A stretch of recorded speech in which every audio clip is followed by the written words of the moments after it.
Good evening, everyone. Welcome to the first Warrant Committee meeting of this new fiscal year. My name is Jay Funlin. The moderator, Liz Dillon, has asked me to chair the beginning of this meeting and until the Warrant Committee elects a chair for this year. We already met outside of the Baron Hugo gazebo, and all members who are attending here today are sworn in. So, for the first thing we'll do is have introductory remarks by the moderator, Liz Dillon. Thanks, Jay. I appreciate it. So this is going to be a really wonderful and productive year. I'm really glad to see some returning faces and some new faces. There are some additional people that were not able to be here today, but they will or have been sworn in by the town clerk, and then will be joining us, hopefully joining you, I should say, the next meeting. Before I leave and you all elect your chair and your secretary, which Jay can explain that process, I just wanted to give a few very brief remarks. So the Warrant Committee is very near and dear to my heart, having been, until I became moderator, a member of the Warrant Committee. It is extremely important in the town, and so I thank you all for volunteering, applying, and being really eager to start in this whole process. I think that for me, the main thing about the Warrant Committee is that it really is meant to be and has been a very trusted source for many people in town. It is extremely important because it is the townspeople's chance to ask questions, to get information, and to really dig in on all of the town finances and other matters. So for the benefit of the people watching from home and anybody who's a little bit newer to town government, essentially we have the executive branch of our town government, which is the select board, and then we have our legislative branch of our town government, which is town meeting. The Warrant Committee is an advisory committee to town meeting.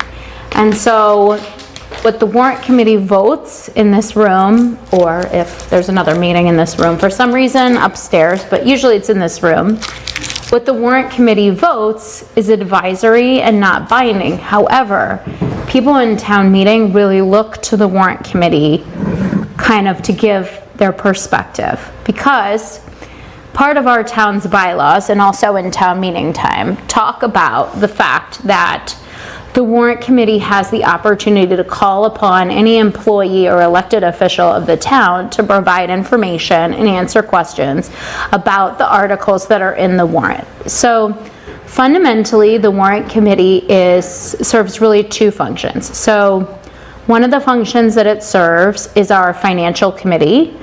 That is an incredibly important role, looking into the budget. I know Jay will talk a little bit about that, I think. And so really diving deep into the budget. Some towns only have a finance committee. What makes a Warrant Committee different is that when there are non-financial articles on the Warrant Committee can also vote on and ask questions about and provide a recommendation on those as well. However, town meeting time talks about the fact that when you look at those non-financial articles, what we really want to do is think to ourselves, do I have a particular expertise, maybe not even your job, but an expertise, a knowledge, or a background that would give me some special information that would allow me to ask relevant questions of these town employees. So if you're an attorney like me, maybe you ask legal questions. If you're a finance person, maybe you ask financial questions. If you have, HR experience, maybe you ask questions that are related to personnel, that sort of thing. But of course, anybody is able to ask any questions that are important and that they might want the answer to. You all will meet fairly frequently down in this room. And so again, I really appreciate everybody's willingness to serve. As Jay mentioned, everybody was sworn in the gazebo, which was beautiful. Am I missing anything? I don't believe so. That's it. Okay. Well, thank you all, and we'll see you at town meeting in October and on Zoom before that. Thank you. Okay. Thank you. Thank you.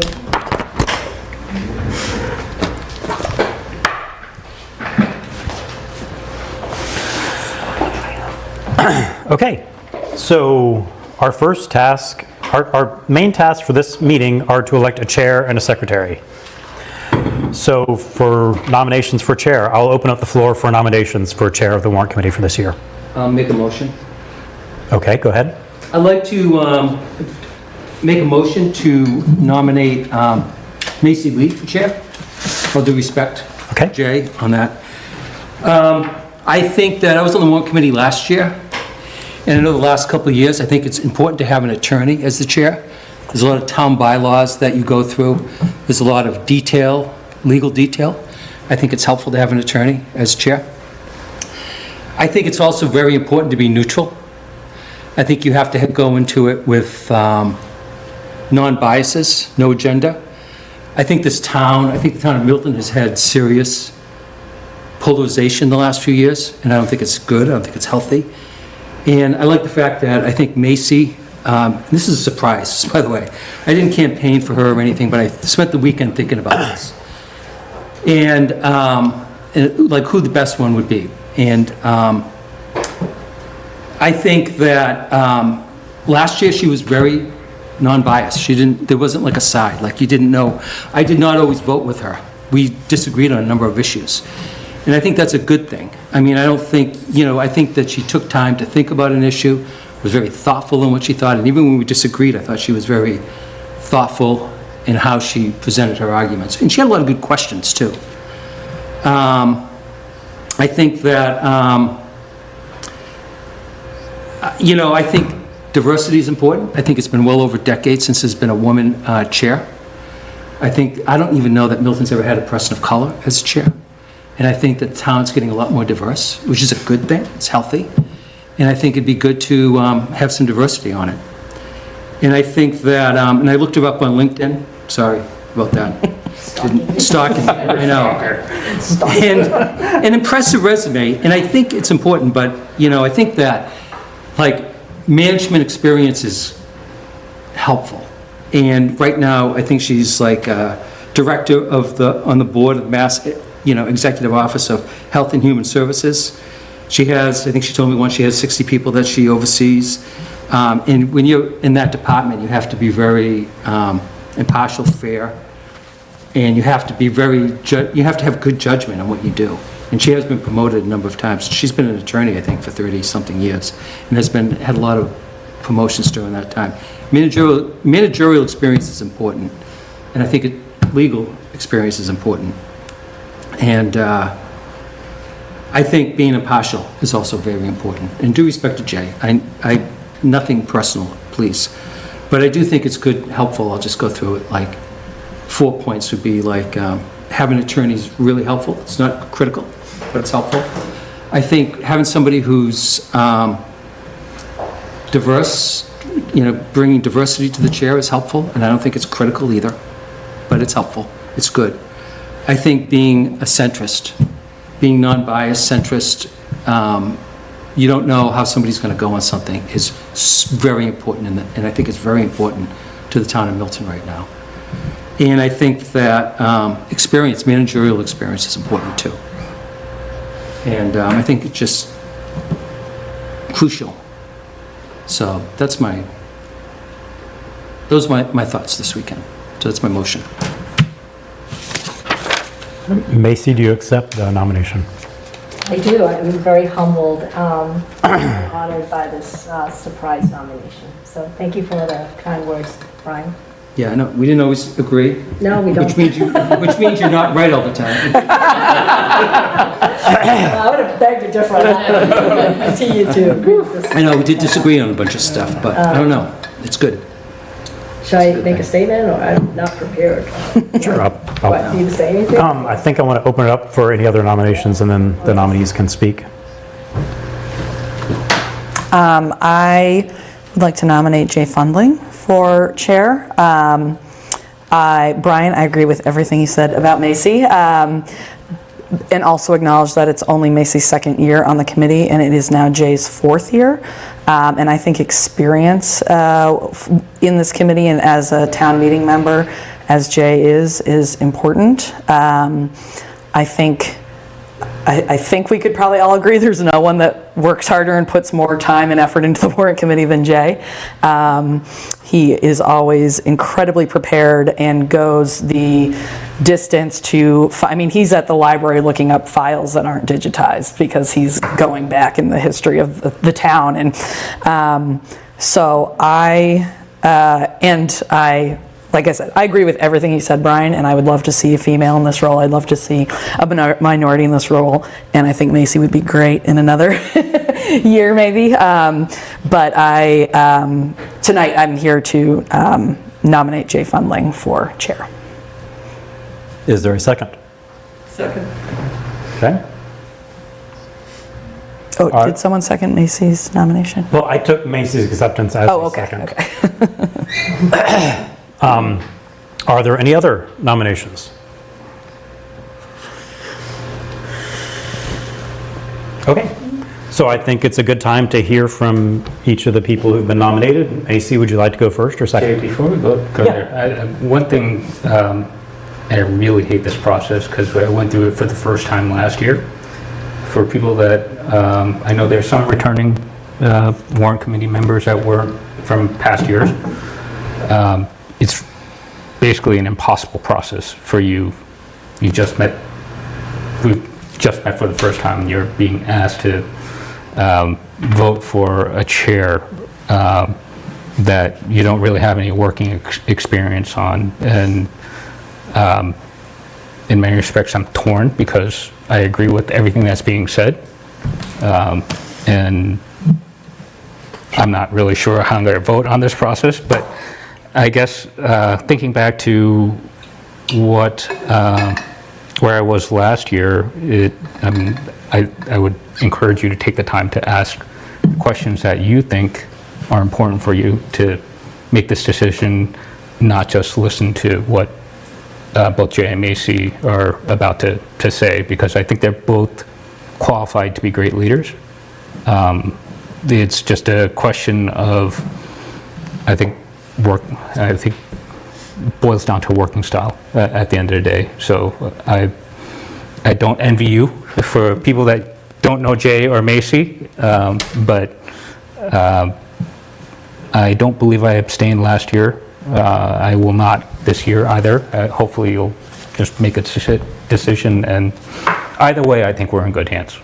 I'll leave it at that, but I wish there were a better process than to do this on day one. True. Macy, would you like to speak first or second? Sure, I'll just make a brief statement. I did meet all of you at the gazebo, and I was really glad to do that. But as Brian mentioned, I've lived in Milton since 2003. I started my residency here on Lyman Road, and then we moved to Crestview Lane, and now I'm on Brook Road. I have 2 adult children, both of whom went to Milton schools. I have a 22-year-old and a 26-year-old. And I've been involved in the community. I'm now the vice president of the Milton Garden Club, something that I really love because I love to garden. And it brings out a part of me that I normally don't see, which is creativity, focus, and just the process of growing things. So if you stop by my house, you'll see all the tomato plants that I started from seeds growing, and zucchinis and cucumbers, and I don't even like tomatoes. That's the crazy thing. I just like growing them because they're so challenging. In terms of my professional life, as Brian mentioned, I've been an attorney now for close to 33 years. I've always been a public servant. I started out in the Attorney General's office as an assistant attorney general, and then I was a prosecutor in Cleveland for 7 years, and then moved back here. I clerked in the Court of Appeals, which is the federal intermediate appeals court for the First Circuit, and then I joined the Suffolk County District Attorney's Office, and I spent 15 years there, first in the appellate unit, because one of the things I really love to do as an attorney, and I don't get to do much anymore, is to write and to research. It's one of my strongest strengths as an attorney. And then after that, I was promoted to become the chief of the Narcotics and Asset Forfeiture Unit, where I'm really proud to say that I've seized the greatest amount of fentanyl in New England in all of the history of any narcotics work. Took them off the street, heroin, cocaine. It was a job that I really was proud of.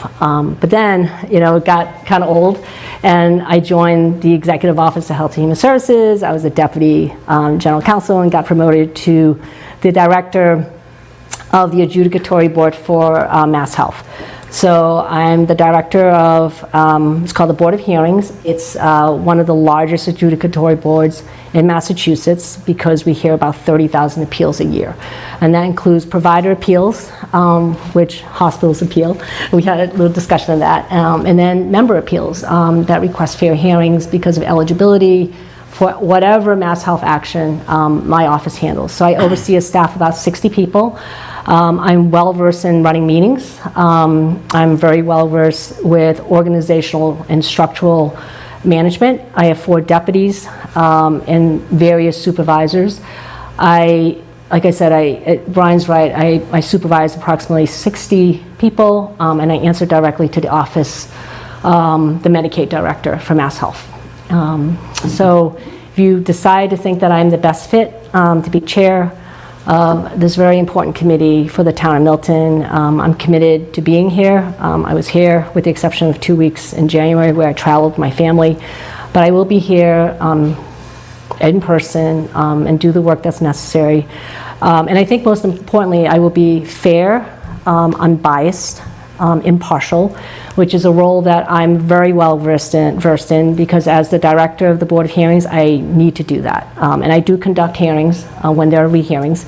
So it's my role to listen to both sides, let the parties speak, and then move forward. And I think in this particular position, I think it's really important to keep everyone on task, to value everyone's time because it is very time consuming, especially last year, to keep our meetings where they need to be because I personally start to fade after 10:30 at night. I just can't focus. I need and it takes me an hour to unwind whenever I leave here or a town meeting. So I will be respectful of your time. One of my managerial strengths is I'm very organized. I have a strong ability to multitask and to work with all sorts of personalities, and that's from 25 years of management experience and working with all sorts of agencies, federal, state, local, and with the largest secretariat in the Commonwealth of Massachusetts. So sorry to go on, but thank you, Brian, for the nomination. I'm so humbled. Sorry for... And so surprised. Surprising. So I know I'm rambling because I didn't expect this at all, but I thank everyone for their consideration. And as Andrew said, and Brian, it's going to be a great year regardless of who's at the helm. So thank you very much. Okay.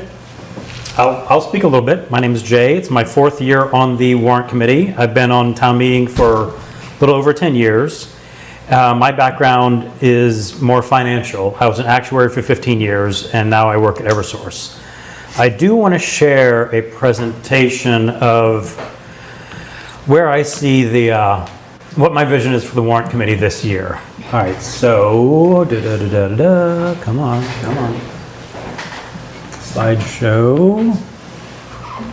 Okay, so this is how I see the Warrant Committee running this year. I'll skip past the table of contents. I'm not going to spend a ton of time on every subject, don't worry. First of all, what is the role of the Warrant Committee? Now, Ms. Dillon addressed this a bit. I see 3 things. One, as Ms. Dillon said, we're a trust advisor to town meeting. So we're really the adults in the room. I'm not from New England, I'm from Texas. So when I explain this committee to people who don't live in New England, I explain that instead of a city council, our town has a town meeting with 280 people.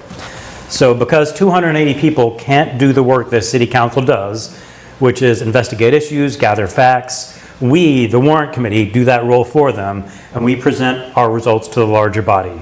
So we collect information, we make decisions, and we present these.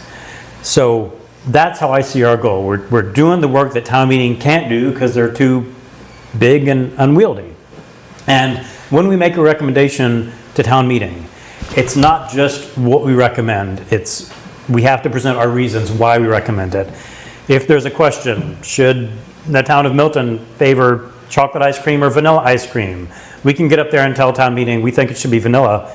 That doesn't do any good unless we say, here's what we looked at, here's what we collected, here's the information we got, here's why we think it's vanilla. We've got to really convince them as to why we're making our decisions. And, you know, a lot of us, we all have various jobs, but a lot of us do things like that in our jobs. We present decisions to our bosses, our peers, our colleagues, and we don't say, boss, I think you should do this because I feel like it. We give them our good reasons. So I think we should bring the same professionalism to this role that we bring to our job.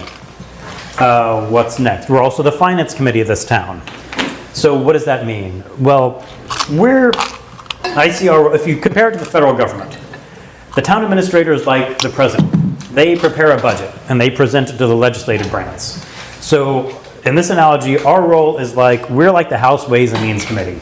We receive the budget from the town administrator, we look at it, we scrutinize it, we ask questions about it, and then we present the budget to town meeting, which in this analogy would be Congress. So we should take a long-term view. We're looking at things that town meeting just glosses over, like reserve funds, things like that. We're taking a long view and really seeing what's this going to mean for the town.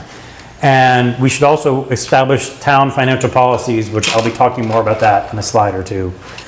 I don't like having big words and just reading them to you on a slide, but I will say, oops, it got cut off at the end.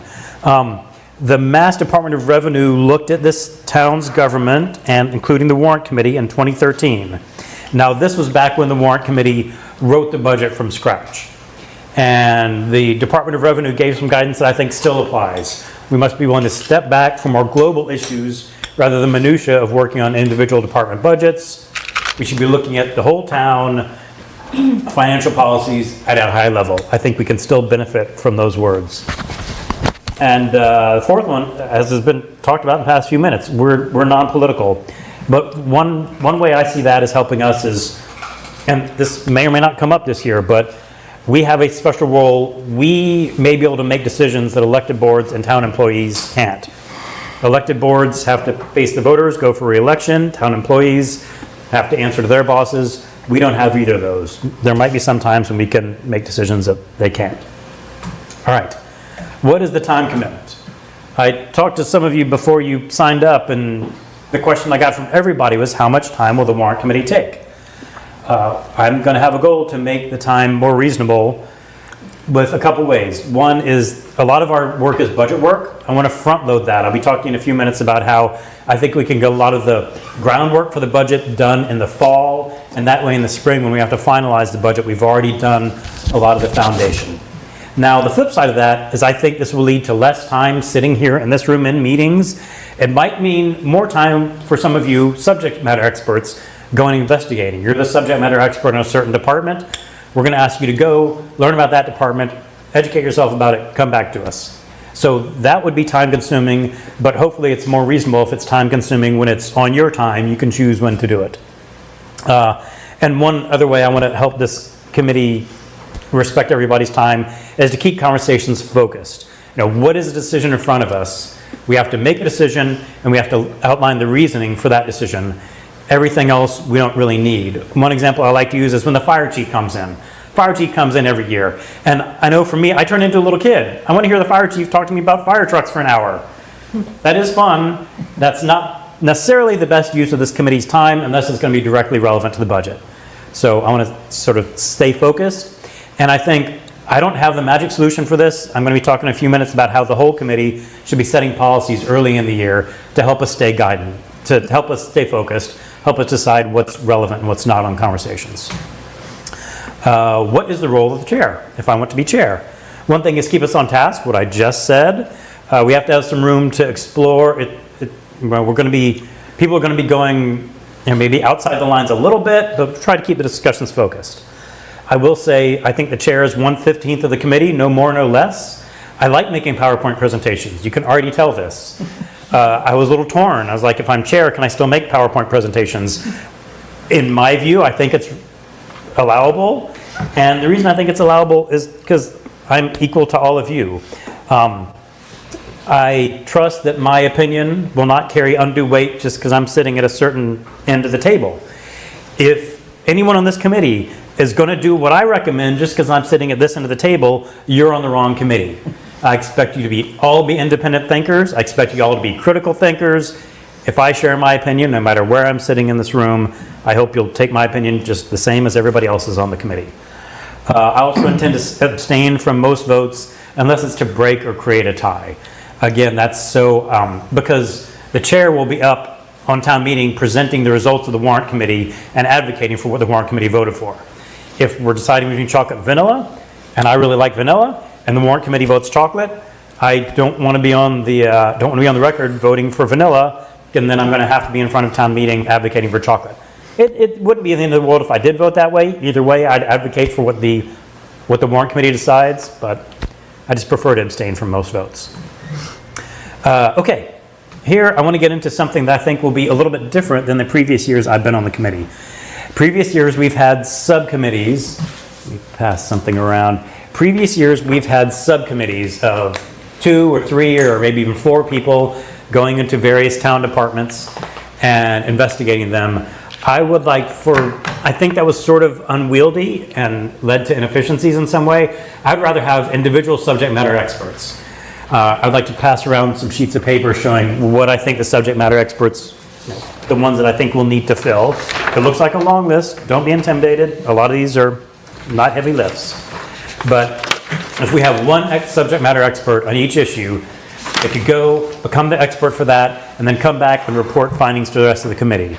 I saw there was a survey of the mass finance committees. Out of 135 of them, only about a quarter of them had subcommittees. So it's not unusual to not have subcommittees.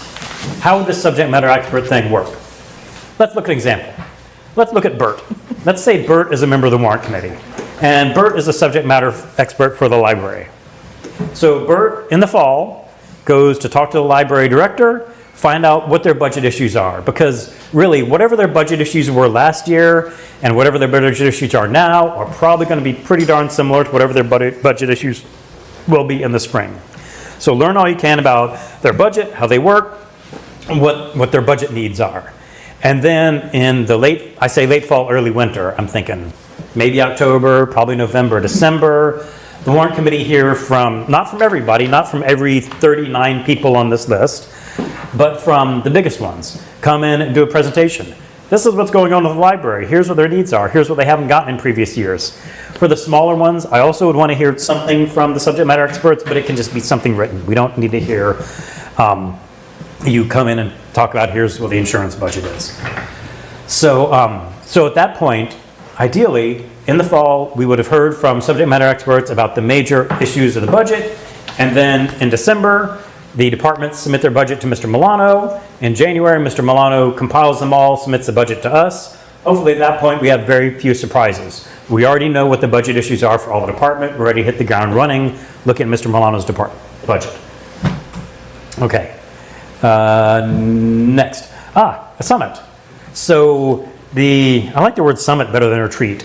The select board and the school committee both have retreats at the beginning of the year. Like I think they're both going to happen within the next month.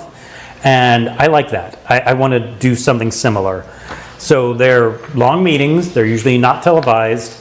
And they're just sort of getting everybody ready for the year, both training and setting the tone for the year. So yeah, I'd like us to meet. First of all, have some training. Assume nobody knows anything. There are some new members, some returning members. Some of the new members have a lot of experience in town government. Some of the new members have no experience in town government. Start from scratch. Bring everybody up to speed. Here's the basics of how town meeting works and how the warrant committee works. I see this will be an open meeting, do open meeting laws. I don't see any reason for it to be televised, so we could feel even more free to ask stupid questions than usual. And I also think we should decide on policies for the year. I said I think we should set policies for what's in scope and out of scope on our discussions. I'll say more about that in a minute or two. But I think this would be a good time to really set the policies and what are we going to do on warrant committee for this year. I think I don't know exactly how long it would take. I think it'll be longer than the average meeting. So sometimes when I look at the select board and the school committee, sometimes they have it on a weekend day, or sometimes they just have 2 weeknights in a row, meet a little bit earlier. So we can talk about what we want as a group for having this longer meeting. And we'd also have some guests from the town to help us get things done. What's next? Policies. I've talked about policies several times. What do I think we need? I'd like to pass these around also. I just want to give some thought to when I say policies, what do I mean? Well, where are we now with town financially? We had a successful override in the spring. Now we can really stay back, take a look at the financial picture, and how do we want the finances to run? As probably the most prominent examples, we have various stabilization funds. There's the do not break except in case of emergency stabilization fund. Then there's also something called a road stabilization fund, a capital stabilization fund. We've got 2 new ones. One to get us through to the next override, I forget what it's called, operating budget stabilization fund. We also have a new special education stabilization fund. I don't think it would be best if we just, every year the town administrator decides, oh, here's the amount I'm going to put in and here's the amount I'm going to take out. It'd be better if there were some sorts of guidelines as to how much are we going to put into these, how much are we going to take out, how is this going to keep our budget predictable from year to year. For a policy like this, it's really best to make it before the budget process. If you make the policy while you're in the middle of the budget process, you're not really making a policy. You're saying, oh, here's what I decided to do. Let me write a policy to justify that. I think we're in a good position to make these policies. The select board will want to have their say. There's the new budget coordination committee that I'm still not sure what their role is, but none of that stops us from having our say in what financial policy should be. And finally, I'll think internal policies, like how are we going to conduct our meetings? I have some questions. I have more questions than I have answers. So, let's talk about when we have budget articles here. It's a balancing item. It's a balancing act if we have budget items. The balancing act is we're not the managers of the departments. If we're let's look at the library again. We're not the manager of the library's budget. They have their director. They report to Mr. Milano. So we're not managing the department, but we are approving the budget. So to a certain extent, we do need to go dig deep into what's going on with this department, but then not micromanage them. So what's the balancing act between, asking the fire chief to talk to us about fire trucks for an hour versus doing no investigation? There's got to be a balancing act into, what do we really need in order to approve a budget or not? And like I said, I have the questions, I don't have the answers. I have one brain, you have 14 brains. So I want us to think about these things together. If we're sending subject matter experts out, half this committee is new. If I'm sending you out and saying, go to the library and learn what you need to learn, let's be a little more specific in saying, okay, we want you to ask questions A, B, and C, and D, and anything else you want to ask, that's fine too. Also, if we do want to modify the budget, my understanding is that ever since we've had a strong town administrator, past 8-ish years, the warrant committee has never changed the budget the town administrator presented. I'm not saying that's a good thing, I'm not saying that's a bad thing, but it should at least be within our purview to have the ability to modify the budget. Is the best way to do that to talk to them early on while they're still making the budget and say, we think this and this? If so, that's another benefit to looking into the budget in the fall. Then we're ready when Mr. Milano's putting together his budget to say, we think you should look at this and this. Or do we wait till we get the budget and we try to get an agreement with the select board and town administrator? Now we think you should move money from A to B. Do you agree with this? Or do we say, too bad, we're the warrant committee, we'll do on our own? All these are ways to do it. Again, let's give some thought to how we want to accomplish it. And then this is a lot of words sort of saying, so there's budget items, there's non-budget items.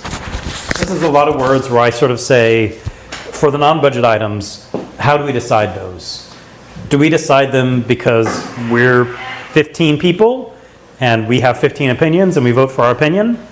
I don't know the answer. I think there's got to be something better than that. We've got to say, okay, how are we going, when we have these non-budget items, how are we going to look into them? What's going to be in scope? What's going to be out of scope? How much deference are we going to give to whoever put it together? And then how are we really going to focus our decision? So that is all. That is all I have for my vision for the year. Also have a schedule for the year, which I was going to pass out later. But I'll leave it at that. Can I ask some questions? Please. So you mentioned you didn't want, like, asking the fire chief about trucks, right? I mean, I also said it's a balancing act, but yes. Yeah, so, like, that's like a over $1.3 million purchase, I think, right? And he didn't, at the time, still didn't have some of the answers to that, why we needed a truck. You don't think that's within the scope of the warrant committee to ask that question?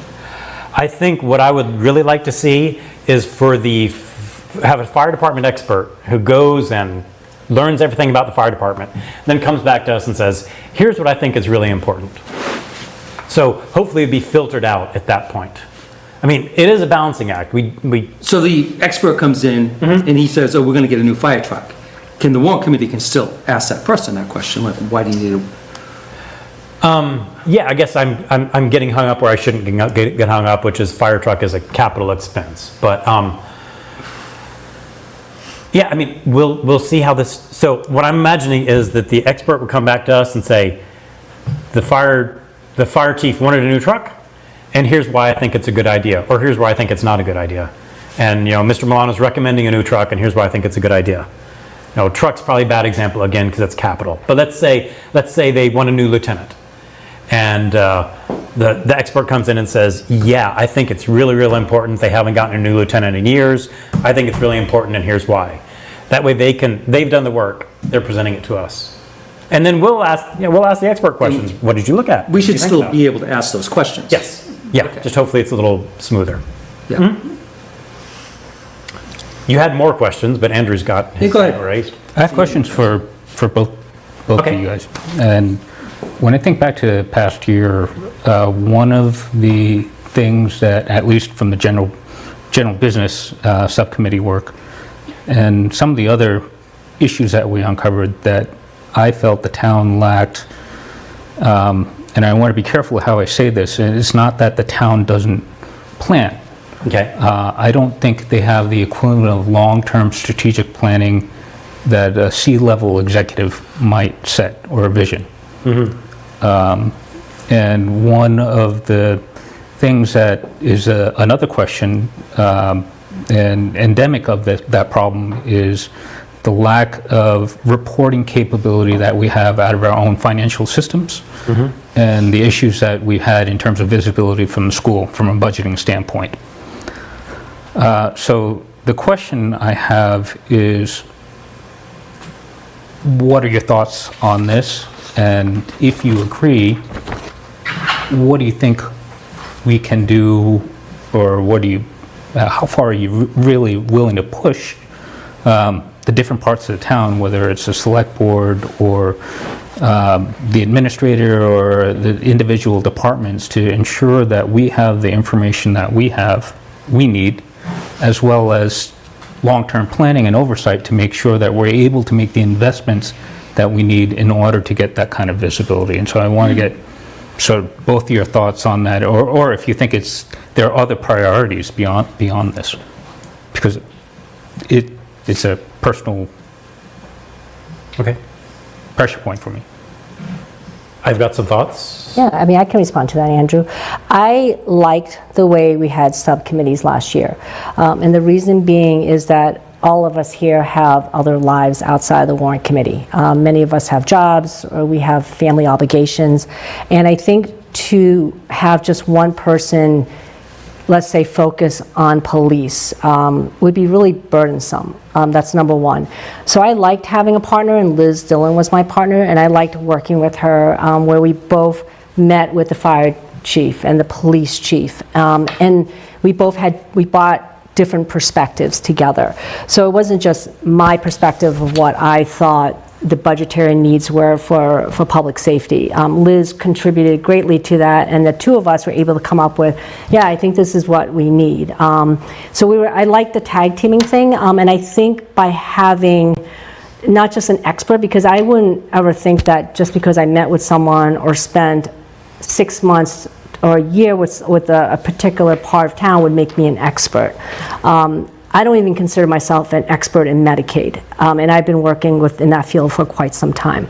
So I like the investigatory partnership with someone else on the Warrant Committee, and I also think that brings about, I hope, greater financial transparency, which is what I think Andrew is getting at. Am I right and correct in that? No, can I re-steer you on that? Yeah. And it is, I think, when I think about what Nick Milano, the town administrator, had told us about the accounting system. Yes. Was that there is a lack of reporting, and they know there are more upgrades to the system that they can implement, but they don't have plans or the resources to invest in that. And to me, as I mentioned last year, you have to have a plan. Even if you're in an override situation, you have to either have a plan to invest or invest a little over time. Otherwise, this problem perpetuates itself. So that's one problem that I saw. And then taking a step back further, it is in a for-profit entity. Somebody would, on a C level, would say the same thing and say, hey, we need a broader strategy on IT. We need a broader strategy on protecting citizens' data. We need a strategy on investing in internal systems so that when we meet or when town departments start articulating needs, they're able to not only present in a sophisticated manner, they're able to pull up data real time to be able to answer questions and this back and forth. And so the thing I did not see last year was any motivation to do that.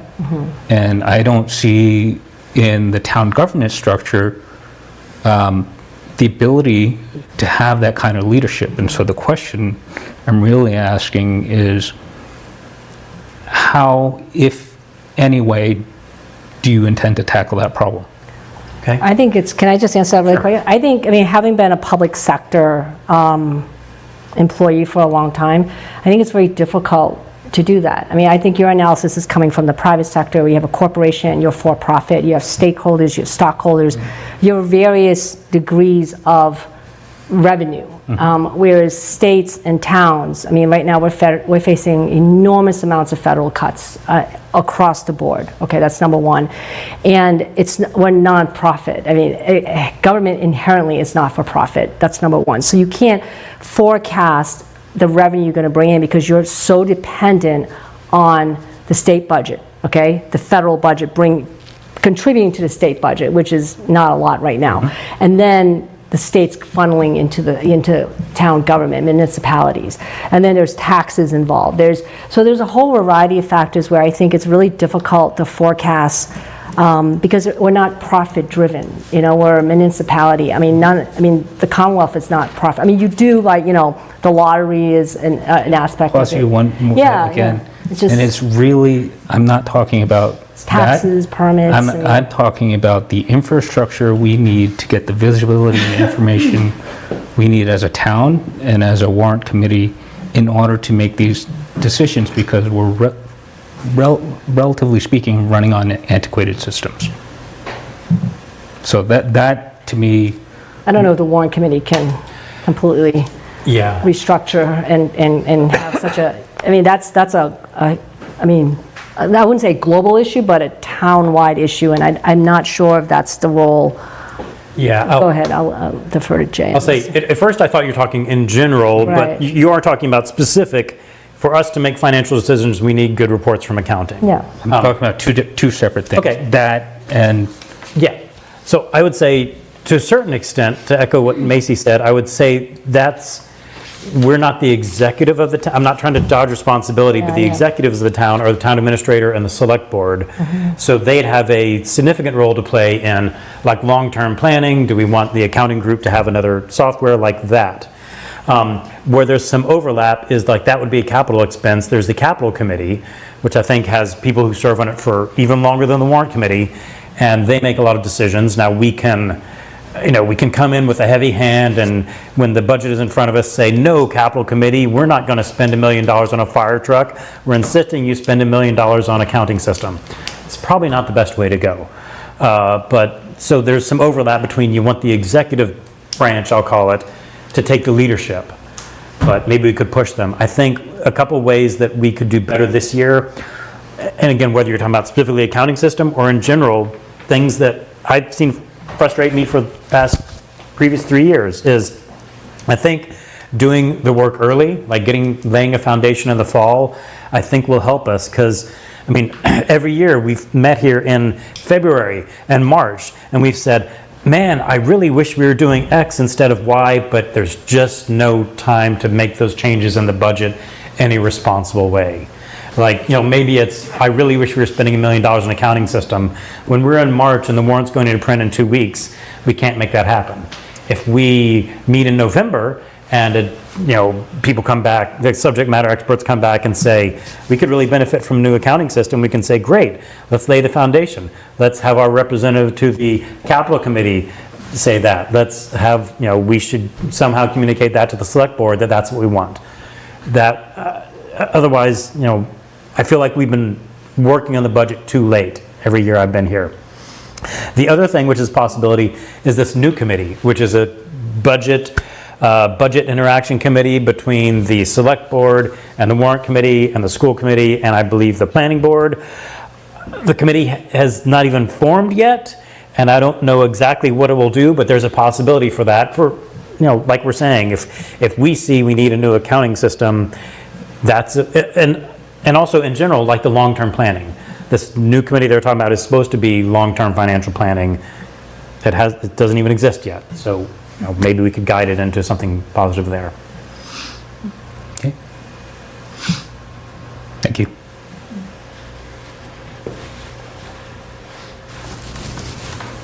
Brian, you had more? Yeah, one other question. You talked about coming up with a policy for stabilization funds. Yes. Isn't that decided by the select board? That's it. Maybe. When I've talked to people about this, some people say that's the select board's job. Some people say, no, that's our job. What I would say is if it's the select board's job, they haven't set a policy for the past. And by policy, I don't mean this year we're going to take out $1 million. I mean a policy. Like every year we're going to try to put in this much and take out this much. If the select board wants to do it, they haven't done it in about 10 years, maybe more. So I would say it's our job. If we think it's our job, we can put a policy together. And if the select board has a better idea, we're open to hear it. But nobody's done this. And sorry. I'm sorry, but like money goes into the stabilization fund based upon income less expenses, usually. And don't they, it just like stays there until the select board makes a decision on it. Like when things come up, like they need a new school thing, so there were a number of a new fire truck or something that's necessary. Mm-hmm. That's when they make that call. I don't understand. Isn't it more like that's on you don't know what's going to happen in 5 years? Yeah. So let's keep in mind we're talking about this. Which fund we're talking about? So there's the general stabilization. So And not there's a school one that's just School stabilization. Yeah. None of this is the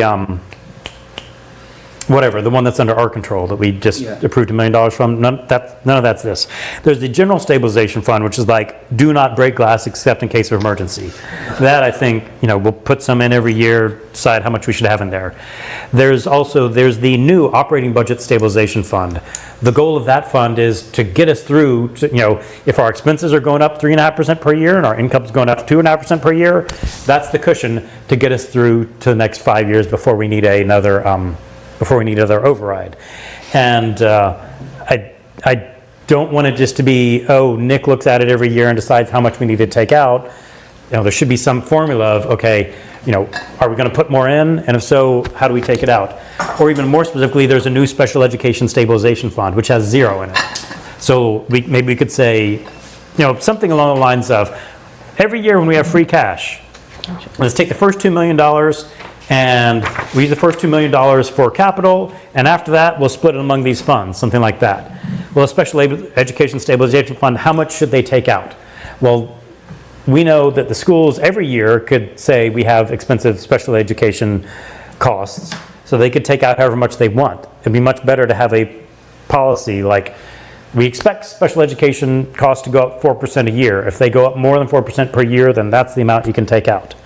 There's also a road stabilization fund, which was established 7 or 8 years ago. It's never been used. I don't know, except for the title, I don't know what it's for. But what if we said, every year we'll put a certain amount of free cash into the road stabilization fund, and every year we'll spend $500,000 on it. Some years we put in more, some years we put in less, but we have the same amount coming out. Again, I don't necessarily have the answers, but I think I have the questions. That's the kind of I just questions. want to know what you meant by that. Okay. Oh, Ron Cia has his hand up. Ron does have his hand up.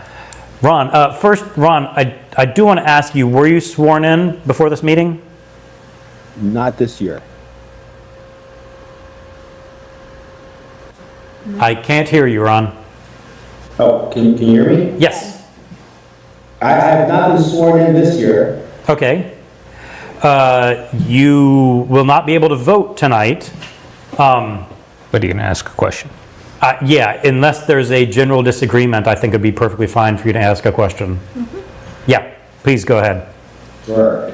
Well, thanks to both of you for being willing to be considered for the chair. I think you're both great, very qualified, and very eloquent in your explanations. One question I had, how do you see the Warrants Committee's role working with the select board and then also with the advisory role of the town meeting? If you can talk in a couple minutes on those two, that'd be great. Thank you.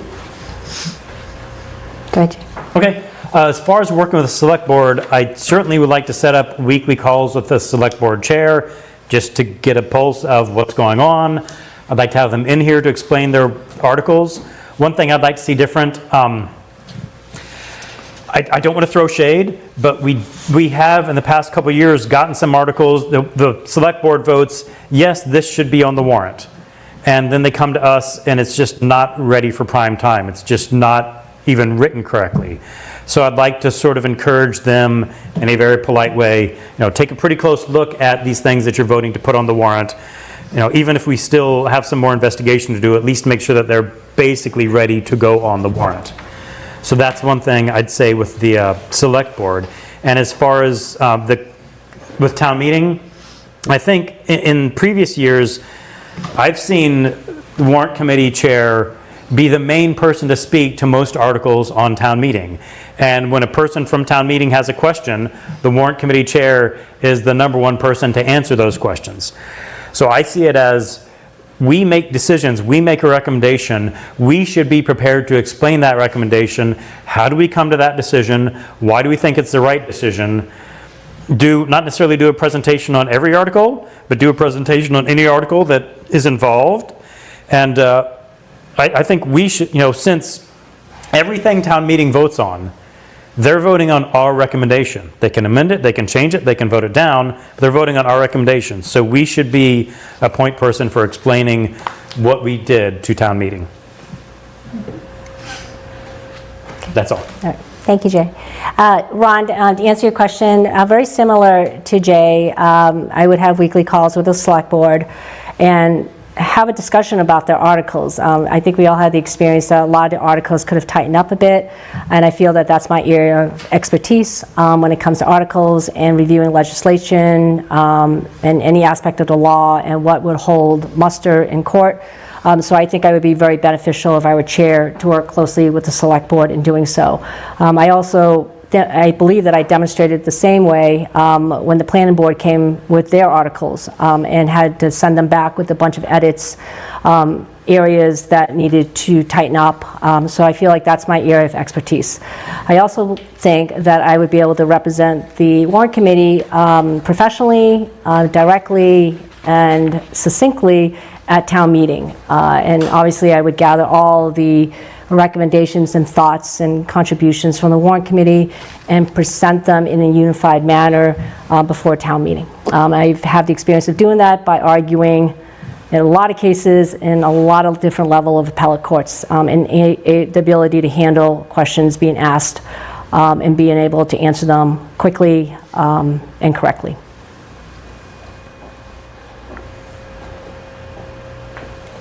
I have one question. As a new member, sounds like one of the big differences between the two visions that you have is a way in which the kind of, I guess, individual subcommittees go off and get information and bring it back. And I like the idea of, collaboration. I think multiple inputs makes for better, kind of conclusions. I'm also, as a new member, really not fully aware of what I might have signed on for here in terms of the time commitment. So I like the idea of, kind of one person tackling different aspects of things. And so I don't know if you could speak to that, both of you, a little bit, and are you kind of wedded to your respective views of individuals versus teams? Or are you thinking that that's going to be something that the committee is going to work through together as we try to develop that view of working together going forward? I can answer that. I like the team aspect. I like working on teams. It makes me a better thinker, a warrant committee member, and anything that I work on. It makes me a better team member because I value the perspectives of my team. I don't know everything, and I never will, but I learn a lot. And like I said, the time commitment involved here is quite significant. And when you're working with a team, you can tag team and just say, look, I have a commitment tonight. Can you cover this? We can do it together. It's just, I have a team approach in my management style, and really in every aspect of my life, down to my family. It's a team because it just makes the product stronger at the end. So I am wedded to that. I just don't think that we'll be able to be experts just by going in individually and meeting with particular departments. Even as an attorney, you can send me into a legal department and say, you're going to be an expert. No. I sometimes want a layperson's view because it may sound clear to me, but it needs to be clear to the public. So I think that's really important. So I do like the team approach in every aspect of everything I do. And it would be the same here if I were to be elected chair. Okay. I'll say my favorite part about subcommittees in the past couple of years is getting to work one-on-one with my peers. Brian and I were on a subcommittee. Brian and Andrew, am I crazy? Yep. Yeah. And I loved working with them. That was the best part. Some downsides, though, to it were, well, one, if you read the open meeting law pretty strictly, every time the subcommittee meets, that's an open meeting that has to be posted. It has to be posted 48 hours in advance. Not everyone sticks to that strictly. Certainly my first year, I did stick to that strictly, and it was maddening. Because if you or I are in our subcommittee, and we want to meet at 8 p.m. on Wednesday, have a Zoom call. Okay, we've got to get that posted on Monday. Okay, not the end of the world. And then let's say, oh, I can't make it at 8. Can you make it at 9 p.m.? Well, no, because we had it posted for 8. And you can't just make a change at the last minute. You need, it's technically 48 hours, but really it's 3 days notice before you can change a meeting. So if you're sticking with the open meeting law strictly, it's just unwieldy. Another thing is, I don't see the upside in that I've been on this for 3 years. Let's talk about schools, for example. We've had a school subcommittee for all 3 years that had 4 or more people on it. Not once did the school subcommittee come back to us and say, hey, here's all the work we did and here's everything we learned. So would that be better or worse with 1 person or 4 people? I don't know, but I haven't seen the upside to having more people. And so there's also the question of divided responsibility. If there are 4 people on the school subcommittee, maybe they all look at each other and say, I thought you were doing it. If there's 1 person, we know who's supposed to do it. So that's my thoughts. I also think that's enforced by the chair to require subcommittees to report. So I think as chair, I would designate time on the agenda for weekly or whenever we meet reporting. So I think that's incumbent on the chair to do. So. Are these automatically on? Yeah. Oh. But you want to get it fairly close for it to pick up your voice. So, being new, like Nick, I'm seeing a lot of different responsibilities on here, and if we team up, we're going to have to do more of them than if we were single entities. So I just want to hear from the two of you, how many of these subcommittees you were on, and what kind of time did it take you? So I can go first. So last year I was assigned police, fire, and other public safety. And it did not evoke the public meeting law because there were meetings and it was part of the investigatory purpose of the warrant committee. So it's not subjected to the open meeting law. We went and met with the fire chief to discuss his budget, obtain it, and just to learn more about what their needs are. And it didn't require, Liz Dillon and I were both on this subcommittee together, and it was emails, which is public record. So we had questions, we would ask the fire or police chief, so those are obviously subject to FOIA, which is Public Records Information Act. And if anyone wanted to see them, they would be available. And it was an investigatory role, which is to understand their budget, their needs, and then to present it at the warrant committee. We asked both the fire chief and the police chief came and talked about their needs and what their budgetary items entailed. So, like I said, I remember one meeting I couldn't make it because I had to work late, so Liz covered, and then there was one meeting that Liz couldn't make it and she covered, but then we talked about it together, what we learned, and compare notes. I thought it was very effective. And it was just the two of us, and I know other people had other subcommittees, and I just thought it was very effective, as opposed to having one person. Like I said, I spent years, 2 decades in law enforcement. I would never ever think that I know so much about what the police needs are. I understand what they are, but it's a lot, their needs and things that I didn't think about because they pertain just to this town.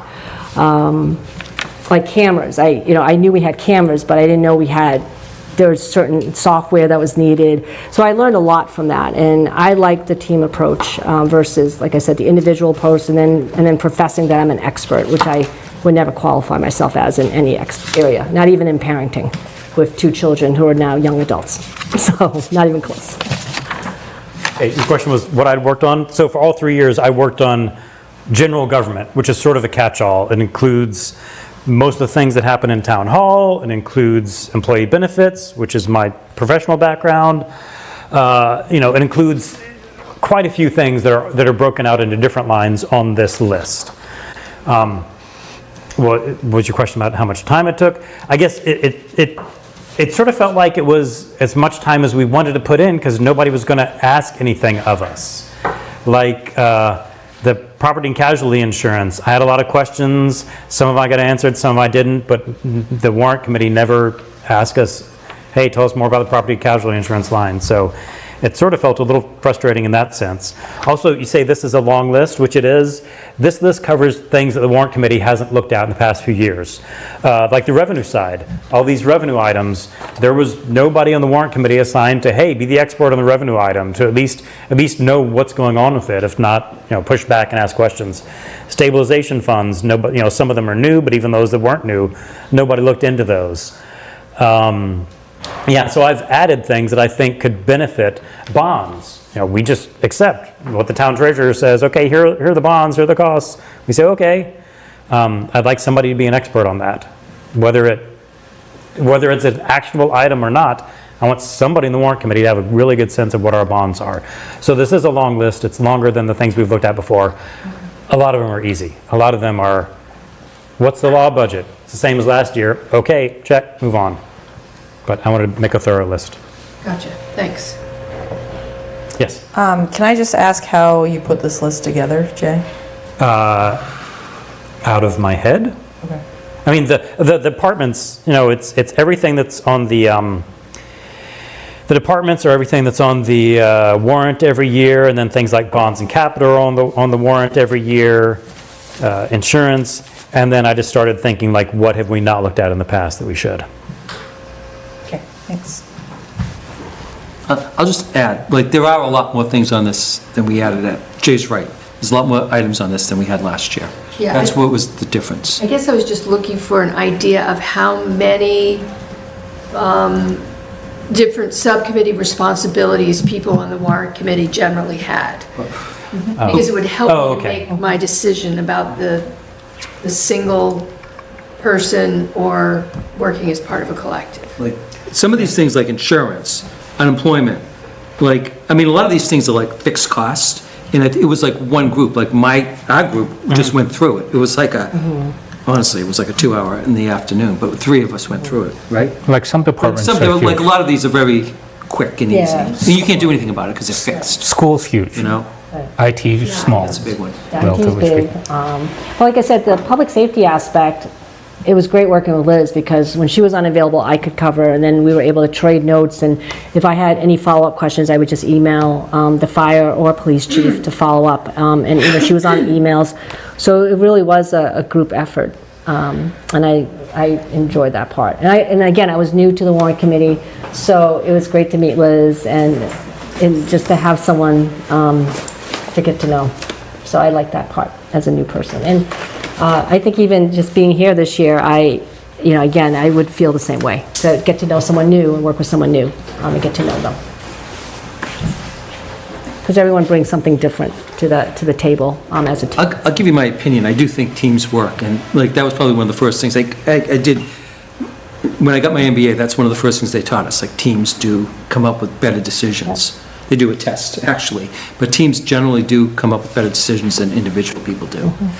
And I do, just a point, is I do disagree with Jay on something on the school committee, is that I think there were 4 people on the committee, and you were on the committee, but they wrote a really good summary in the warrant in April, the warrant that we did in April, a really good summary that the school committee is using to make changes, because they all agreed on the school committee. They said, we didn't do a good job on budgeting last year. They were very open about that, and they said that. And they came up with a good solution. Like, they came up, I thought it was one of the better things written in the warrant.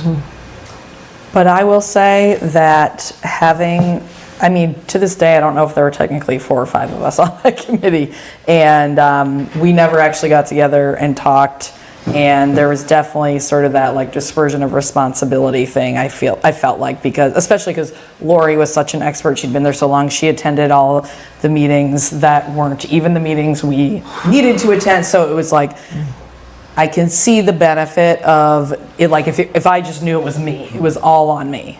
Okay, I got to go to all the meetings, I got to meet with Katie Blake, I got to this, I got to that, but it was sort of like, oh yeah, I think Lori's meeting with Katie, and then so pros and cons, but I also think to Macy's point, that is part of the chair's job, is to step in and make sure that like, if it's a subcommittee setup, the subcommittees are meeting and communicating and coming back and reporting. Yeah. I should rephrase. I think my opinion is it's a mix. Some of them could be one person. A chunk of these should be more than one person. That's what I believe. Yeah. That is bare. And I think that works itself out in Yeah, it committees does. also. Yeah. Because some people naturally, just to be nimble, took on in general business. I had a conversation with IT. And so there are other issues that are bigger bears that I think it requires the full team. But Okay, are there more questions? Okay. Seeing there are no questions, it sounds like we're ready to proceed to a vote. Ron, as we said, you weren't sworn in, so you're not able to vote. Karen, would you like to take a roll call vote? are we able to get his input? Say again? Can we, a non-binding vote from Ron? I'm just curious. We'll abstain, Andrew. Yeah, okay. Good try. Very neutral response. Abstain, he emphasized that. Okay, I'm happy to take a vote. Can I just, when I call your name, you're gonna say the name of the person who you would like to elect, is that correct? Yes. And, I'm going to probably call the names of people that aren't there, because I don't know who everyone is yet, so I am gonna apologize for that. Is Nicole there? Nicole is not here. Okay, how about Elaine? Yes. Yes, I'm here. Jay. Jamesley? Jay. Lorraine? Jay. Grace? Excuse me. Grace is not here. Okay, Jay? I'm going to abstain. Okay, Andrew? Macy. Macy? I should abstain. Julia? Jay. Brian? Macy. Lee Michael? Lee Michael's not here. Thank you. Ron, I understand abstention? He can't vote. Ron can't vote. Okay. Is Jimmy there? Jimmy is not here. Okay, Nicholas? Macy. And Cecile? Okay. So I have 5 for Jay, 3 for Macy, and 3 abstentions. Okay. I would like to thank you for the responsibility you've given me and give respect to my colleague Macy. I think, as many people said, it would have been good either way. But there we go. The next thing on our agenda is the election of the secretary. Now, last year when this came up, somebody around the table said, what does the secretary do? And everybody looked at, yeah, okay, great. And everybody looked at each other and said, we're not sure. Well, I would like to propose what I think the secretary could do. Am I sharing? Yes, okay. Can I make a slideshow? It's only one slide, but it'll look prettier. I'll leave it as that, too bad. What are the official duties of the secretary? I don't know. What duties do I think the secretary should do? One is manage the minutes. We are, by the open meeting law, we're supposed to approve minutes within 30 days. I believe last month we approved some minutes from 2023. So let's say we're behind. I would like the secretary to take charge of that. I'd like the secretary to call roll and take votes. What if the chair is absent? I believe for the past 3 years, I've never seen a chair be absent. But, you know, I'd like the opportunity to be absent once in a while. So whoever the secretary is will be perfectly capable of running the meeting. Sometimes we have confusing votes. Like if there's a motion to say to vote no, and everybody says, wait, so does no mean yes and yes mean no? I'm getting off topic a little bit, but I think there's a good way for the secretary to communicate what people are voting for. Warrant comments. You know, we need to write the comments for the warrant. Some of you who are new don't know what I'm talking about, but let's just say I'd like the secretary to assign those. And then review the warrant comments. Now, this, as with most things, can be delegated as long as it gets done. And on the days of town meeting. Before town meeting starts at 7:30. At 6:30, we meet downstairs in the basement. Feels familiar, but it's the basement of the school. And has a meeting. And our beloved clerk, Karen, stays with us for half an hour and then runs upstairs because she helps run the town meeting. I'd rather say, Karen, you've got that part of the night off. The secretary will serve as the clerk during the pre-town meeting meetings. And then on the floor of town meeting, when the chair, I guess I can say that's me, is preparing, getting up, speaking, answering questions, the secretary runs the meeting. Now, you might ask yourself, that's a lot of duties. Is there someone who is ready, willing, and able to do these duties? I would like to say that Brian and I are of a like mind, because a few days ago I reached out to one of my more respected colleagues, Macy Lee, and asked if she would be willing to serve as secretary. Now, I do want to repeat something that I said a little while ago. My opinion as chair is no more valid than your opinion. I am the committee decides the secretary, not me. All I am saying is that I did reach out to Macy several days ago, and Macy said they were willing to do the job of secretary, so that is all I will say. And now I've had my say, and I'll open the floor for nominations. I'd like to nominate Macy Lee. Second. I was really torn in my vote. Oh, and no, so you- oh, really? Wow. And so I mean, I'm a new member. It's exactly what Andrew said. Bless you. So I think that a lot of stuff that you said would make you a good person to fill in if the chair Thank isn't you. able to do it. Thank you very much. Jay, what happens if the chair Dies? That is not what I said. Say something like that. Sorry. Incapacitated or unwilling to serve in their capacity. Guys, it's getting What- dark. Is it revote, or is it? I assume. Or- I don't think it's like vice president. It's not a automatically vice- go vice off. pre- I think it's, Okay, I assume it's some sort of revote. okay. Yeah. That's morbid. So that is what Are you you're an asking. actuary? St. Andrew, what are you planning? Okay, we have had a motion. Do we have a second to that motion? Yes, okay. Are there any other, what's the word I'm looking for? I'm doing a great job as chair so far. Are there any other nominations?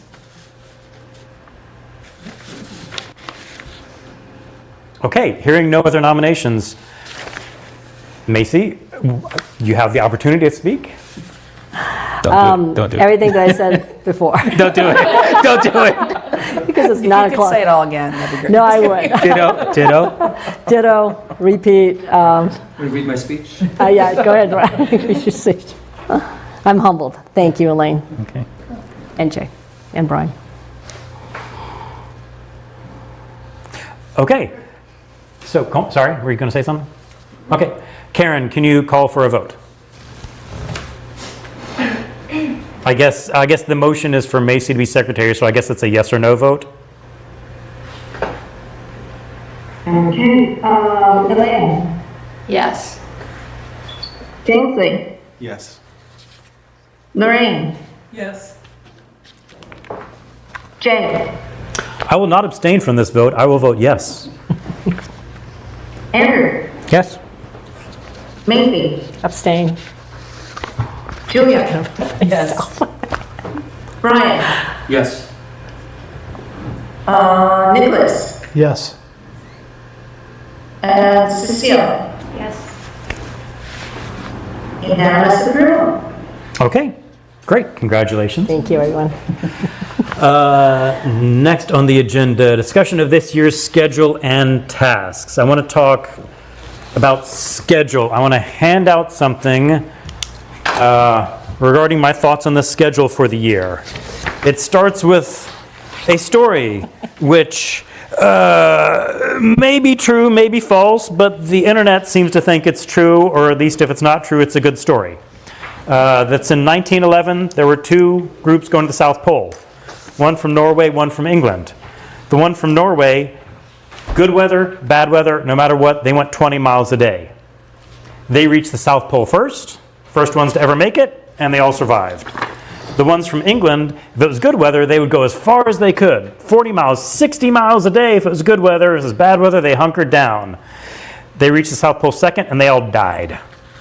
So, I'm going to lay out a plan for the annual schedule, and you might look at this schedule and say, hey, Mr. Chair, it looks like some months like November and December, we're not very busy. Maybe we could just not meet those months. I think it's going to pay off if we do. The next slide, sorry, Ron, you miss out. You don't, oh wait, do I have the slides? I do have the slides. Boy, y'all voted, yeah, this is what your campaign should have been no slides, Macy. You would have won. I actually have a question. Yeah. Now, as the newly elected secretary. So, and this is the attorney coming out. So you're passing out these items, and this consists of 4 pages. Is this part of the record? Is this part of the minutes? Or do you want to mark them as exhibits, or how do you want to keep them as part of the record in case there's public inquiry? I'll give a partial response to that. That is, Okay. anything that is passed out at the meetings Yep. is part of the public record. Okay. And isn't always, but probably should be. No, it should be. We have a warrant committee webpage on the town Right. webpage, and should be shared there. So do you want me to mark them? as exhibits, Now you're getting or- out of my area of expertise. Okay, I will mark them then, Okay, because I think it's easier that way. okay. Okay, this is campaign stuff. I'll share this entirely for Ron. I guess for all our fans watching at home also. There's the South Pole, blah, blah, blah. I've got a plan for the year. And two similar quotes. One is from the Prussian General Helmuth von Moltke the Elder, who said, "No plan survives contact with the enemy." It was phrased a little more eloquently by Mike Tyson, who says, "Everybody has a plan until they get punched in the mouth." I've got a plan for what we're going to do for the next 12 months. It's better to have a plan not to have a plan. If the state comes to us in February and says you're getting $10 million less than we thought you're going to get, our plan goes out the window. But let's see what we can do. I think this is something to look at on your own time. I think this month we should assign roles. So maybe I lied. Next month, so at the beginning of August, the select board is expected to give us, sorry, stepping back a bit. There's going to be a town meeting on October 27th of this year. At the beginning of August, the select board should be giving us their warrant articles that they expect us to consider during... 27th or 28th? It says 28th, you said 27th. Oh, well, it's my daughter's 18th birthday, so I know it's the 27th, so I wrote it wrong. 27th. It's that Monday. I've already apologized to her in advance. So the select board should be giving us warrant articles in early August, so we can start discussing those in August. Also start doing some pre-work for the summit if we're going to be deciding the policies of how we want this to run, and also financial policies that start fleshing some of those out. In September, when I looked at this schedule and I thought, oh, if the warrant goes to the printer in early October, it's really tempting to say let's have our summit in October, but I didn't want to give into that temptation. I'd like to have that early, set the tone for the year. And then also in September, discuss the fall town meeting articles and finalize our recommendations for them. It goes to the printer the first week of October. And so between the time it goes to printer and the time of town meeting, we, experienced warrant committee members know things come up, but ideally we won't have much to do then, so we can work on what are we going to present to town meeting? What did we decide, and how can we present it the best? And then that gives us November and December to start coming back. So during this August, September, October, also all of you have had individual assignments. You've gone out, you've met with the DPW director, you've met with the cemetery board of trustees, whoever you're meeting with. Start coming back in November, December and presenting, here are the issues with the cemetery budget, here are the issues with the DPW budget. So we start laying a good foundation for the budget in November and December. And then, then we're getting so far. So the budgets, the departments give their budget requests to Mr. Milano in December. Mr. Milano usually puts that into a whole budget proposal in January.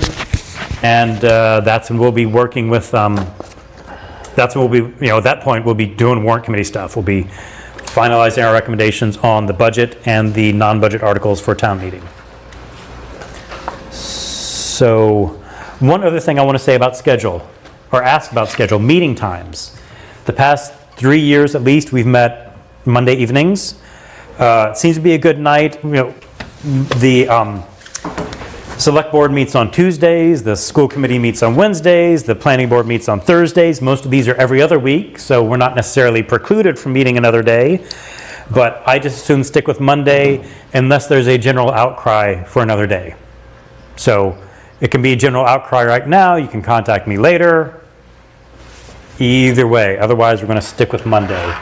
And I'd like to plan with the slow and steady wins the race. I'd like to plan for meetings every 2 weeks, including over the summer. All meetings you can participate by Zoom. So during the summer, I know it's sometimes hard to get people here. There's always a Zoom option. What else? The other things on the agenda are sort of what we already talked about. So 2 weeks from today?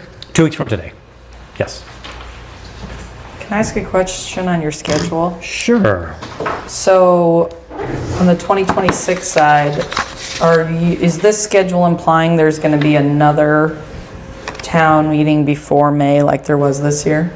It's not. Okay. So the early February, the warrant is closed. What the warrant is closed means, and it's sort of squishy, but it means the select board knows all the warrant articles that are going to be on the May town meeting, and there will be no more except that there always are, and they always reopen it. But Okay. we should know most of the articles that are going to be on the May town meeting by early February. Thank you. And do you stick on that every 2 weeks, or do you sometimes have conflicts and are going to go every week or every 3 weeks? In the past, it has not been a regular every 2 weeks. In the past, it has been more willy-nilly. So Okay. I'd like to stick with the every 2 weeks. I mean, again, if there's a general uprising that says, no, that's July 4th, it won't be July 4th. No, that's a really bad day. That's Halloween. We're not going to meet on Halloween. We can be flexible. Okay.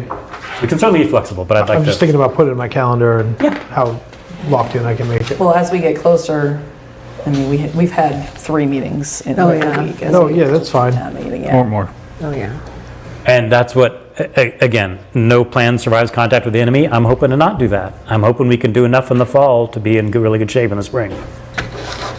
Hope is a bad word, but I just said it. Do you think we can get like the full, like the plan for at least the next 6 months or something like that, so we put on our calendars and then change it for holidays and all that stuff, Sure. that I mean, possible? I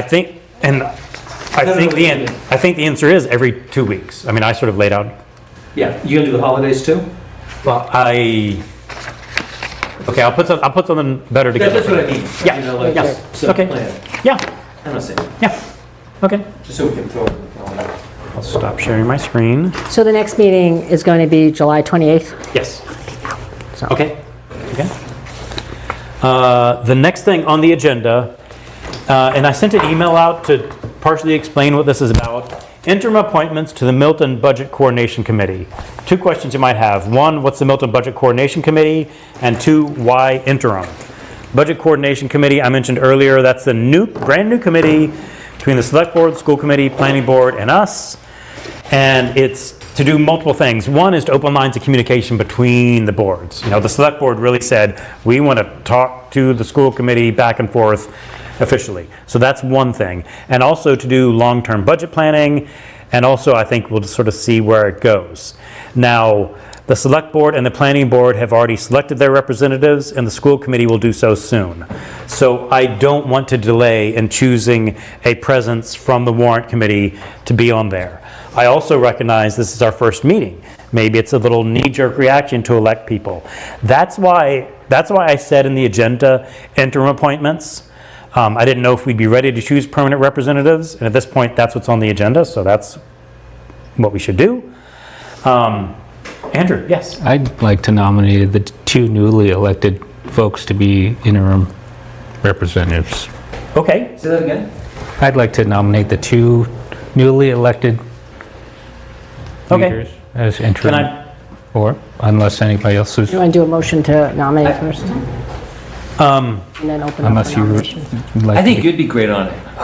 yeah, can we put a pin in this for just a minute? I appreciate the thought, I do Okay. appreciate it. I want to put a pin in it because the other smaller groups seem to just look around the table and say, who wants to do it? And they come to some sort of communal hive mind. So I eventually want a motion for 2 people. I would sort of like a little bit of discussion, like to see who would like to do it, who is inclined to do it. As interim? We're voting on interim now because, Yeah, I think we should, because we don't have a full body here. I'd prefer to see everyone okay, vote. Can I make a suggestion? It seems as though we skipped right over number 5 on the agenda of introducing ourselves to each other. oh, thank Well, you. I'm wondering if it might be helpful to have an idea of people's backgrounds and things like that before we. Thank you. I did skip that. For the people at home, we had our open meeting began in the gazebo where we had informal chit chats for about half an hour. But you're right. We may not even know what the professional backgrounds of everyone in this room are, and certainly the people watching at home don't. So I'll start. Briefly, I told you a little bit about myself. My professional background I may have de-emphasized. I worked as an actuary for 15 years. I'm still a fully credentialed actuary. What that meant was I worked with employee benefits, including mostly retirement plans, retiree medical plans, dabbled a little bit in healthcare plans. And so what that means for my role in the town is I've been very involved in meetings with Mr. Milano, Ms. Dexter, the town financial director, about what should our policy be for retiree medical plans, what should our policy be for the pension plans, what should our policy be for healthcare plans. I'm sorry, you will all hear more from me about employee benefits than you want to hear. And now I work at Eversource where I do a combination of policy and policy and math work. I am not, like our secretary, I am not a lawyer, but I tell everyone my job is, I'm not a lawyer, but I pretend to be, because I work with policy. Let's go this way around the table. I think we, Okay, I'm going to press rewind. okay. Ditto. And then move it to Andrew. I'm a operations executive, mainly IT focused. However, I've managed HR, insurance, vendors, I've managed benefits, I've managed commercial property and casualty, executive liability insurance. I'm basically keep the lights on for other folks to be working. Last 14 years I was with the Blue Hub Capital, which is a nonprofit financial institution.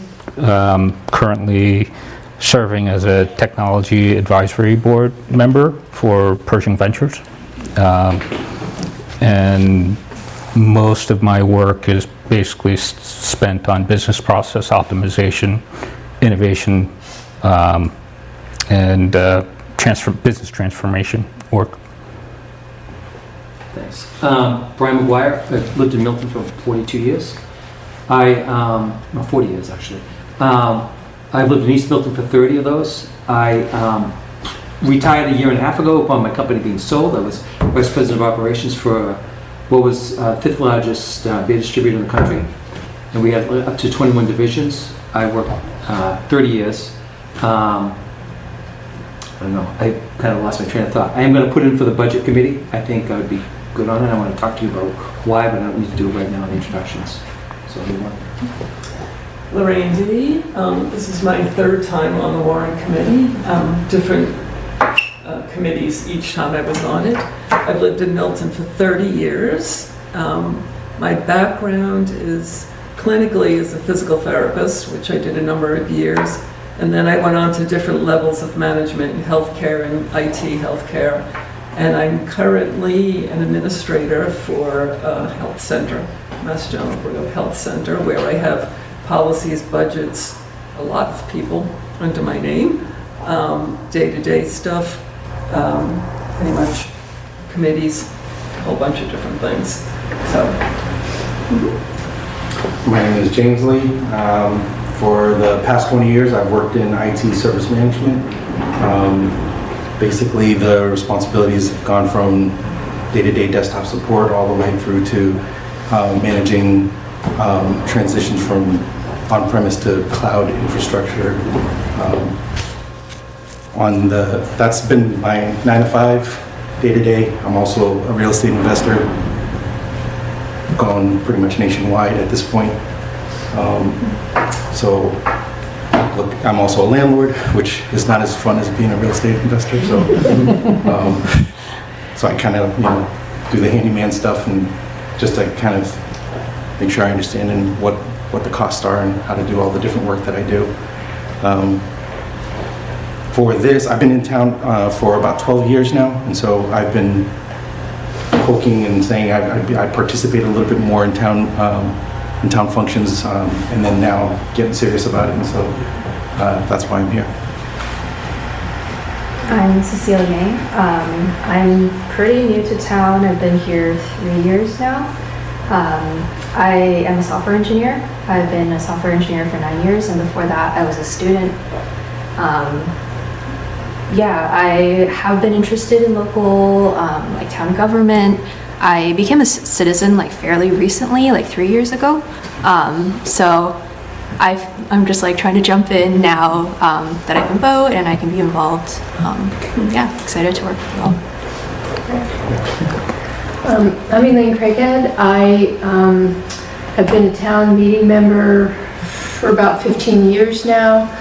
I was also a member of the school committee for 6 years. During those 6 years, I chaired the finance committee for 5 years. So I've been involved in putting that school budget together a number of times. So yes, it's complicated. It's big. Before that, I served on the Milton Cultural Council. I served with Lorraine on Capital Improvement Planning Committee for a couple of years. And I also was involved in negotiating contracts with the teachers union as part of my responsibilities on the school committee. I've actually negotiated contracts on both sides of the table. I'm an associate dean at Mass Maritime Academy, and I was a faculty member there before being promoted to my current role. That's it. So I'm Nick Tagney. I grew up in Milton, and then my wife and I bought our first house here 27 years ago. So I've been here a long time. I was in the town meeting for about 17 years, and I was a member of the Milton Girls Softball Board of Directors, I guess, for about 12 years. I work at an investment management company in Boston. I've been there for 35 years. I'm involved on the product team, so we do a lot of coordination between the distribution and sales team and the investment folks that manage all the different investment strategies, and we're involved in helping support those strategies in the marketplace, work with the marketing team to tell the stories, do design of new strategies, that kind of stuff. So I think that's it about me. My name's Julia Maxwell. I've lived in Milton for 4 years now. I live in Precinct 1 with my husband and my 6 and 4-year-old boys. I'm a Precinct 1 town meeting member, and my background is in public health in low and middle income countries, mostly in the program and project management space. So I say I'm a jack of all trades, master of none. I've done a little bit of everything. And I currently work as a director managing a program that does event-based surveillance, which is like pandemic threat detection. Ron, are you with us? Yep, still here. Can you hear me okay? Yes. Okay, great, thanks. My name is Ron Sia. I hope to meet all of you in person soon. I've been a resident of Milton since 2009. My wife and I have 3 kids. 2 are in 2 are in high school. 1's in middle school. They all go to Milton Public. We've been we live in Central Ave, so I'm a Precinct 3 town meeting member for I think 4 or 5 years now, and this is my 3rd year on the Warrant Committee. Outside of Warrant Committee, when I do find time, I have a job. I work as a corporate in-house attorney, focusing on technology law and risk management. All right. So that's the introductions. So should we go back? I think we were going to discuss who has interest or inclination to be on the Budget Coordination Committee. And Brian, did you want to say? I do. I'd like to be on it. Okay. And I think that as much as possible, we should try to avoid interim, because I think having continuity is good. I'll tell you a bit about my background. I was primarily an accountant. I have got an MBA. I worked for the same company for 40 years. When I started working for the company, it was 2 divisions, and there were 100 people that worked for the company. And we were up to 21 divisions, and 2,000 people worked for the company after 40 years. It's pretty big. The company was sold, $1 billion company. We grew a lot. We were very fiscally responsible. I was 30 years as a senior vice president of the company. And this might be depressing, but I figured this out, that I actually have been part of 2,000 budget meetings in that range, approximately, which is a choker. And I think, oh, wait, it makes me want to cry.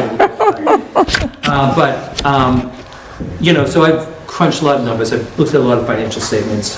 I did a lot with the company. When we started, we didn't even have computers, believe it or not, if you can imagine. So like a lot of the things that we did, I helped develop or had ideas. Like we had capital utilization. Like, I got frustrated with some stuff at the last warrant meeting because I felt like we were buying things that people weren't really sure, like if we needed them or not. But it was kind of late, like Jay said, it was late in the game, so we couldn't really check it. But like I was involved with like setting up utilization spreadsheets, things like that. Like things, there were like so many different things that we came up with to measure costs and the needs for different things in the budget. I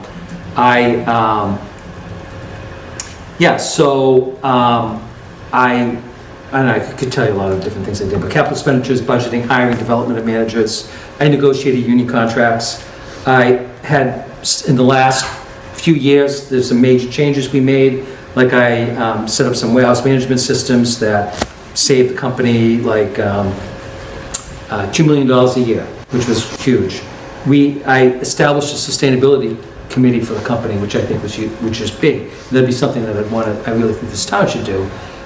We had a goal of, it was called 20 by 25, and we had a goal of a 20% reduction in carbon emissions, electric usage, and waste by 2025. Unfortunately, we only had 3 years because the company was sold when I left. But within that 3 years, 3 out of the 5 years, we had already achieved 75% of our goals, which we were really proud of. I was really proud of that. And it was a $1.1 million annual savings to the company. And that's something like, you have a sustainability program, you should be saving money. It doesn't cost you money to do that, it saves you money, and it's good for the environment. Other things, we had like delivery logistics systems, I saved like $1 million with that. Emergency response plans, I had a COVID response team, I worked with a lot of different areas, much more than that, but those were the big things. I think, yep. Oh, sorry. I guess I was going to say, I was hoping maybe less than like everyone making a case. First, we get to see like, do we have 2 people interested? Do we have more than 2 people interested? If not, that solves that. I think Andrew would be great on it too. I'll make that. Is Andrew interested? I would love to. The reason why I like the idea of interim, and by interim I mean like 2 weeks or whatever, is okay. No, go on. Is because we have 5 voting members not present today. Okay. And I would prefer that I get to know the other 5 members or the other 4 members and gauge their interest in their background, because there may be somebody that has an infinite amount of experience that is a no-brainer for me, and all else equal, I'd likely still vote for Brian anyway. Okay.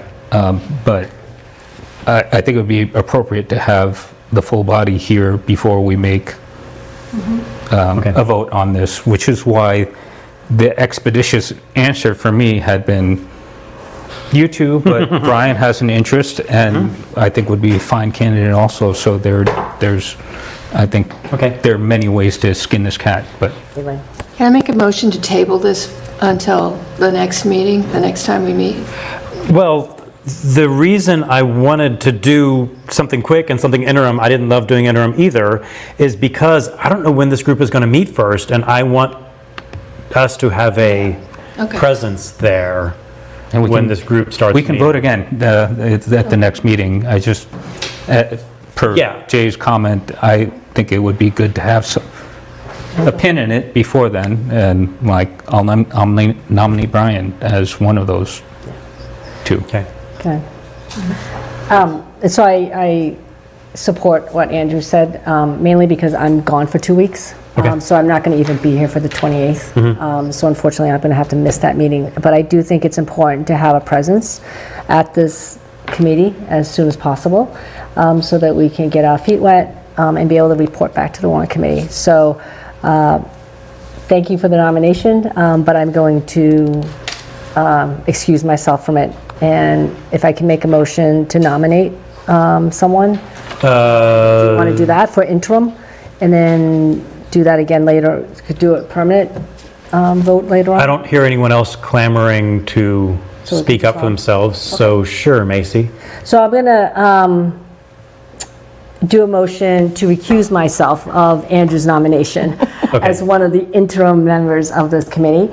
And in place of that, I moved to nominate Brian as the interim person along with you.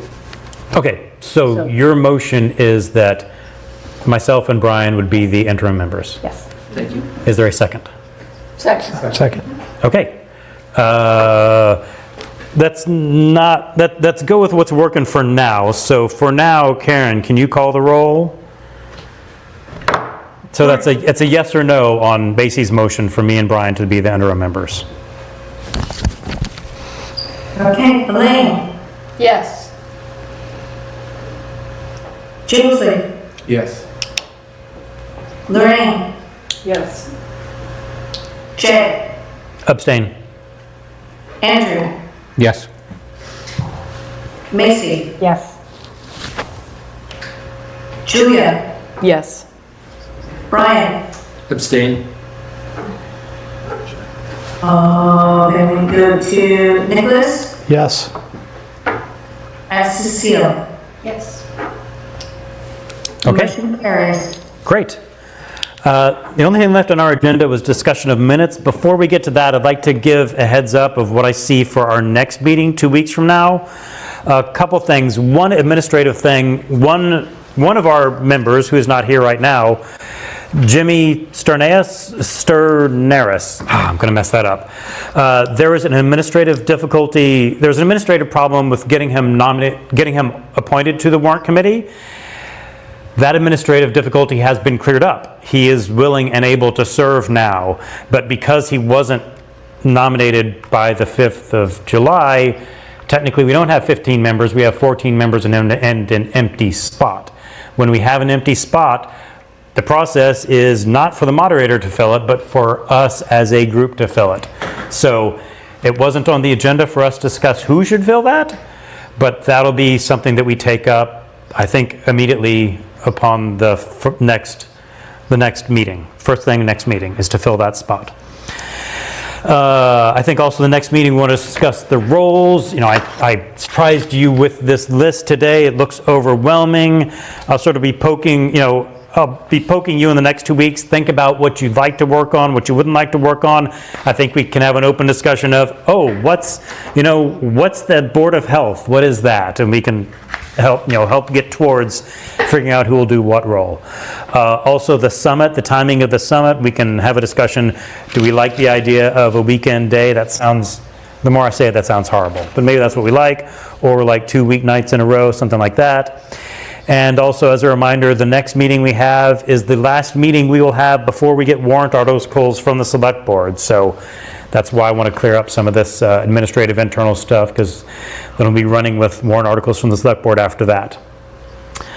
The next thing on the agenda was review approval of minutes. We don't have any to approve right now, but as I said, we have a backlog, and we have a very capable secretary who has expressed willing and able to get us through that backlog. So that is everything we have on the agenda. Jay, if we are voting on filling that 15th slot, and most likely with Jimmy. Yeah, I don't want to. Are we I would prefer not to rubber stamp that, if that's the process. I mean, the process is we fill that role. Okay. Now, Liz appointed Jimmy to that role. Mm-hmm. There was a administrative issue with him getting on, but that's been cleared up. I don't, since it's not on the agenda that we're discussing who will fill that role, I don't want to discuss it too much more. I'm not, it's not discussing it, so if we are appointing that person, we are. I'd prefer to see that person's background and get a sense of whether we believe that fills a gap that we have as a committee. If there's a specific domain expertise that we are lacking, I would prefer that we fill it. Okay. And make sure that this candidate, who I don't know, meets that need. Or at least I'd like to be able to see it beforehand. I hear what you're saying. Otherwise, we're effectively rubber stamping that. And procedurally, that's just not something I'm not comfortable with. Yep, I hear you. Thank you. What is the name again? Oh, Cyber Jimmy Sternaris.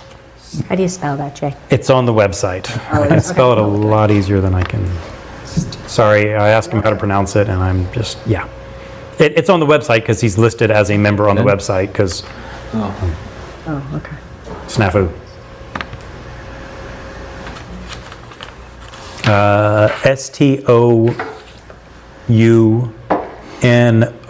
Stounoras.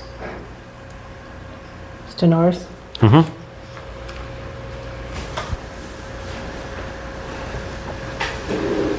Okay. I think that concludes the meeting. Can I have a motion to adjourn? Motion to adjourn. Second. All in favor? Aye. Great. Good night. Thanks. Thank you.